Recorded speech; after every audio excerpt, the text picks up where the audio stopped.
Hi, my name is Olivia Roark, and I did my formal report on sports-related concussions. The main definition of a concussion is known as a clinical syndrome characterized by immediate and transient post-traumatic impairment of neural functions, such as alteration of consciousness, disturbance of vision, equilibrium, etc. It affects the function of the brain and not the structure, like other types of head injuries. That is why you don't see concussions on tests like CAT scans. Four main areas of functions that are involved when an athlete receives a concussion is how they feel, how they think, how they sleep, and their emotions. Next, I'm going to show you a video of some athletes receiving concussions in a variety of different sports.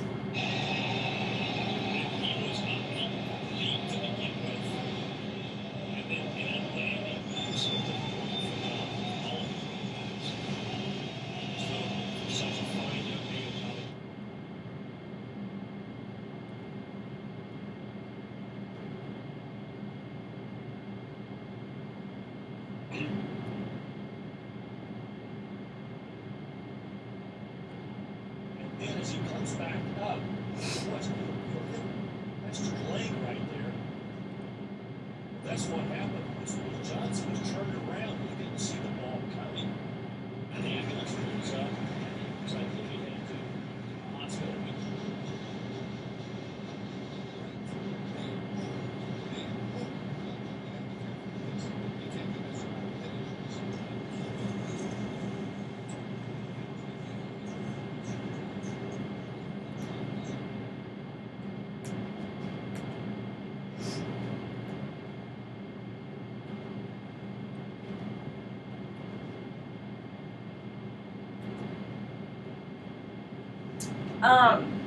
Sports concussions are defined as a complex process affecting the brain induced by traumatic biomechanical forces.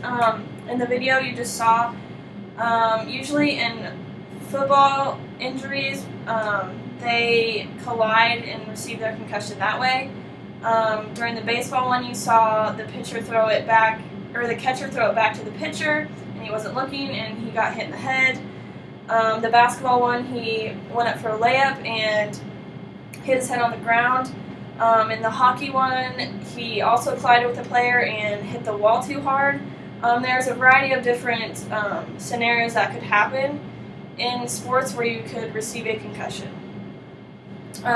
What are concussions? They are repeated mild TBIs, which can cause a condition known as a CTE. This condition is marked among other things as causing severe memory problems. Repeated concussions or TBIs can also cause a life-threatening disorder known as second impact syndrome. They could also be known as dings and bell ringers, are also serious brain injuries. Usually when athletes receive concussions, 10% or less do not lose consciousness, and young athletes also are at an increased risk for serious problems. Coaches and even medical personnel also have misassessed concussions. There's much variation in the knowledge of healthcare providers managing concussed athletes. They need to make sure the person clearing for return to the sport is current with knowledge. There is new and emerging research, and technologies will also lead to continuing the evolution of care with concussions. Some problems that occur for athletes do happen after they receive concussions. 85 to 90% of concussed young athletes will recover within 1 to 2 weeks. Some may not. The remainder may have symptoms lasting from weeks to months, interfering with school and daily life, such as having a hard time studying, slower thinking, more depression, things like that. Deficits may persist even a lifetime. Professional athletes get a great deal of attention, but that's just the tip of the iceberg.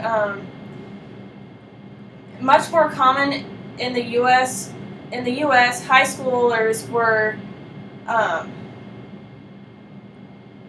have a larger number of participants, such as football had 1.14 million, boys soccer had 384,000, girls soccer 345,000, boys basketball 545,000, and girls basketball 444,000. 19.3% of all football injuries occurred in 2009. Over 100,000 concussions nationally in high school athletes yearly occurred. Concussions aren't just a football problem, and I think a lot of people see it that way, but they do occur in a lot of different sports as well. The injury rate per 100,000 player games in high school athletes occurred in football with 47, girls soccer with 36, boys soccer with 22, girls basketball with 21, wrestling with 18, boys basketball with 7, and softball with 7. Concussions have become such a big deal because there is increasing awareness and incidence. There have been a number of high-profile athletes over the past years that have received concussions.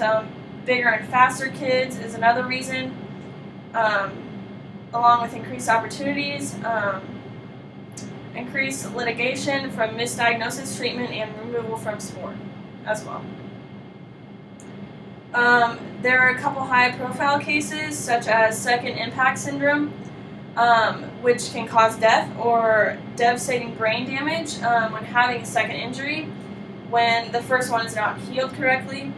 Long-term effects can also take place, such as dementia, depression, short-term memory problems, and things like that.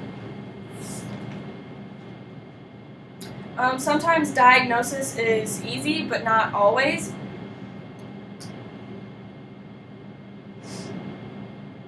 Some symptoms that may occur would be headache, which is the most common. About 70% do have headaches when they receive concussions, but they might also be delayed as well. Dizziness is also a key symptom. Variability in symptom presentation may depend on the site of the injury.